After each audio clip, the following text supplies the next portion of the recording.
आपल्याला चांगलं फल प्राप्त होतं.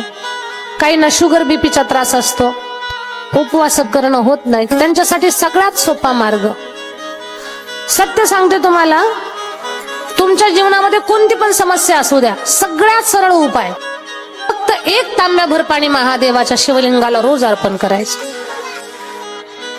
हा नियम तुम्ही चालू करा. लोक सुरुवातीला म्हणतील आता देव धर्माला लागले, म्हणू द्या. लोकांनी देवाला सोडलं नाही, आपण माणसं आहोत. काय म्हणतील आपल्याला, करून करून भागले, देव पूजेला लागले, म्हणू द्या. उलट तसं म्हटलंच पाहिजे, कारण आपल्याकडनं जे काही अगोदर घडलेलं पाप आहे ते आपोआप वजा होतंय. का, चांगलं काम करताना जर कोणी आपली निंदा करत असेल तर वाईट वाटू द्यायचं नाही. आपली का निंदा केली म्हणून विचारायला जाऊ नका, का मला नाव ठेवलं असं विचारायला जाऊ नका. उलट धन्यवाद द्या. निंदकाचे घर असावे शेजारी का, आपोआप ते आपल्याला स्वच्छ करण्याचं काम करते. निंदेसारखं पाप नाही, निंदेसारखं पाप नाही. एखाद्या व्यक्तीची निंदा करत असेल तर समजावं त्याचं पाप आपल्या जिभेनं चाटण्याचं काम करत, आपल्या माथी घेतोय. निंदेचं पाप कुठल्या साबणानं धुतल्या जात नाही. निंदेचं पाप कशानंच कमी होत नाही. निंदेचं पाप एकाच गोष्टीनं कमी होतं, जेव्हा आपली कुणीतरी निंदा करतं तेव्हा आपल्या जवळचा पाप वजा होतं, आणि आपण दुसऱ्याची निंदा केली की त्याचं पाप आपल्याकडे येतं. माझं बोलणं तुमच्या लक्षात येतंय असं मी समजते. फक्त निंदेचं पाप कशानंही कमी होत नाही. आपल्याकडे निंदेचं पाप लागलं असेल तर आपलं पाप तेव्हाच कमी होईल जेव्हा आपली कोणीतरी निंदा करल. मग देव धर्माला आपण लागलो की लोक आपल्याला नाव ठेवतील. आता मोठे वारकरी झाले, मोठ्या मोठ्या माळा घालायला लागले, यांना एकादशी कळत नव्हती, आता उठसूट मंदिर, उठसूट मंदिर, म्हणू द्या, चांगली गोष्ट आहे. आणि या जगानं महादेवाला नाही सोडलं, आपल्याला कसं सोडल. उदाहरण सांगते तुम्हाला.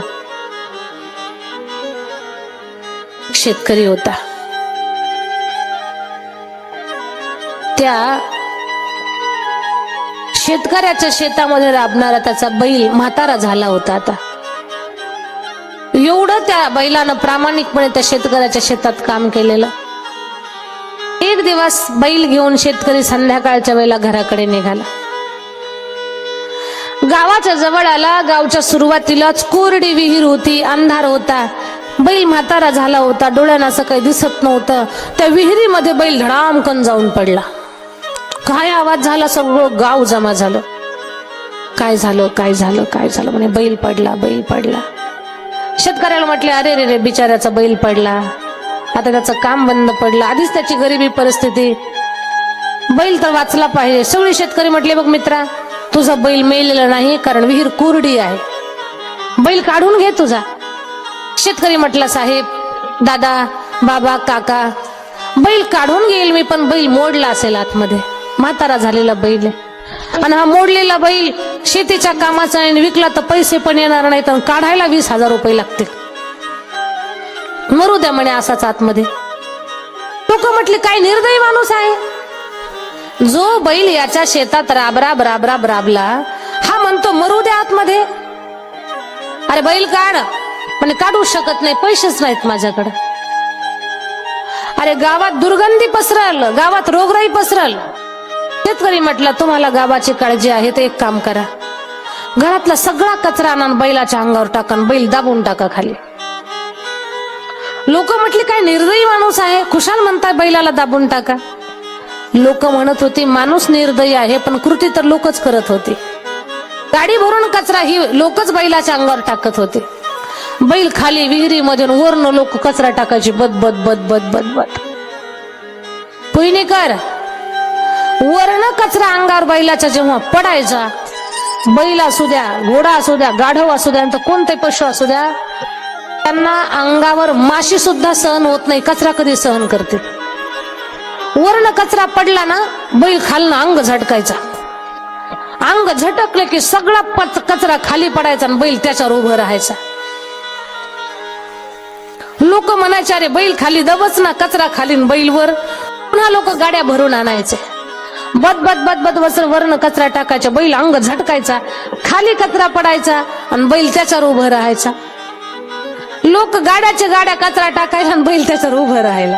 लोक गाड्याच्या गाड्या कचरा टाकायच्या, बैल त्याच्यावर उभं राहायचा. पुणेकर खरं सांगते तुम्हाला, पाहता पाहता विहीर गच्च भरली पण बैल काही दबला नाही. विहीर गच्च भरली, बैल बाहेर आला आणि मालकाच्या दावणीला जाऊन बसला. दृष्टांत संपला. या दृष्टांतातून एकच शिकायचंय, जग आपण चांगलं काम करायला लागलो ना तर जग निंदेचा कचरा आपल्या अंगावर टाकणारच आहे. एवढा छान सप्ताह कुणी ना कुणी काही ना काही चूक काढणारच आहे आपली. हे असंच झालं, ते तसंच झालं, हे असंच पाहिजे होतं, यांना काही कळतच नाही. कोण बोलतं? घरी बसणारी फक्त. ही मैदानातली फौज नाहीये. ही निवांत घरी टीव्ही समोर हातात रिमोट घेऊन आडवे पडून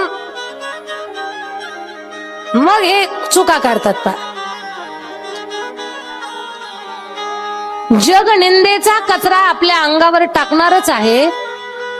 आपण त्या कचऱ्याचा विचार नाही करायचा. आपण फक्त बैलासारखं अंग झटकायचं आणि कचऱ्यावर उभं राहून पुढे पुढे पुढे पुढे चालत राहायचं. याचा अर्थ असा आहे, सत्कर्म करत असताना, चांगलं कर्म करत असताना, पूजा ध्यान उपासना करत असताना कुणाच्या तरी निंदेला आपल्याला सामोरं जायचंच आहे. निंदेचा विचार न करता आपण जे हातामध्ये व्रत धारण केलंय पूजा पाठाचं, ते व्रत पूर्ण करा. आणि शेवटी एवढ्या त्रासातून तुम्ही जर तुमचं व्रत पूर्ण केलं तर माझा महादेव तुम्हाला शाबासकी देईल, तुमच्या जीवनातल्या अडचणी संपून जातील. म्हणून एक लोटा जल सब समस्या का हल. महादेवाला सातत्यानं अखंड तांब्याभर पाणी घालत राहा. आपल्या जीवनातल्या आपल्याला माहिती नाहीत अशाही अडचणी संपून जातील. महादेवाच्या पूजेचा हा प्रभाव आहे. सांगितले की महादेवा संदर्भातली जेवढी काही व्रत आहे ती साधी आहे, सोपी आहे. जास्त काही असं अवघड महादेवाच्या पूजेमध्ये सुद्धा नाही. आणि मग भगवान भोलानाथ हा देवच भोळा आहे, याची उपासना भोळी आहे. छोटी सेवा घेतो आणि जास्तीचं फळ भक्तांना देतो. आता तुम्हाला शिव महापुराण ग्रंथाच्या संदर्भात शिवलिंगाचे किती प्रकार आहेत ते तुम्हाला सांगते. शिवलिंग 4 प्रकारचं आहे आणि एक उपप्रकार आहे. प्रामुख्यानं 4 प्रकारचं शिवलिंग आहे आणि एक उपप्रकार आहे. तर 4 प्रकारचं शिवलिंग कोणतं? पहिलं स्वयंभू शिवलिंग, दुसरं प्रतिष्ठित शिवलिंग, तिसरं बिंदू शिवलिंग, चौथं चरस शिवलिंग. हे शिवलिंगाचे मुख्य 4 प्रकार. आणि 5वा एक प्रकार आहे तो उपप्रकार आहे, त्याला गुरु शिवलिंग म्हणतात. तर लक्ष देऊन ऐका. पहिलं शिवलिंग आहे स्वयंभू शिवलिंग. स्वयंभू शिवलिंग म्हणजे काय? भूगर्भातून जे स्वतः निर्माण झालेलं आहे, प्रगट झालेलं आहे भूगर्भातून, नाही घडविला नाही बैसविला, असं जे शिवलिंग आहे भूगर्भातून प्रगट झालेलं, त्याला स्वयंभू शिवलिंग म्हणतात. आपल्या भागात इथं कुठं असेल शिवलिंग तर काय माहिती, ते आपोआप भूगर्भातून प्रगट झालेलं असतं. आता तुमच्या इथं कुठेतरी 3 किलोमीटर वरती शिवलिंग आहे, त्या शिवलिंगाचं नाव काय आहे? ते स्वयंभू आहे का बसवलेलं आहे? स्वयंभू, स्थापना नाही केलेली, भूगर्भातून ते प्रगट झालेलं आहे. असंच आहे का? का तुम्हाला माहित नाही? माहित नाही. स्वयंभू शिवलिंग म्हणजे जमिनीच्या गर्भातून ते प्रगट होतं आणि ते वाढत वाढत जातं. पहा, कधीतरी कुठेतरी तुम्ही आख्यायिका ऐकली असेल, स्वयंभू शिवलिंग बदलण्यासाठी लोकांनी प्रयत्न केला, शिवलिंग हलवू लागले, हालच ना, ती शिळा किती खोल आहे हे लोकांना कळना. चांगलं मंदिर बनवण्यासाठी शिवपिंड हलवण्याच्या नादात रक्त निघू लागलं तिथून. शिवलिंग जागचं हललं नाही का? ते स्वयंभू आहे. ते कसं हललं? कुठं कुठं शिवलिंगाच्या कडेला अशी एक चर असते, त्याच्यातून अखंड पाणी पाझरतं.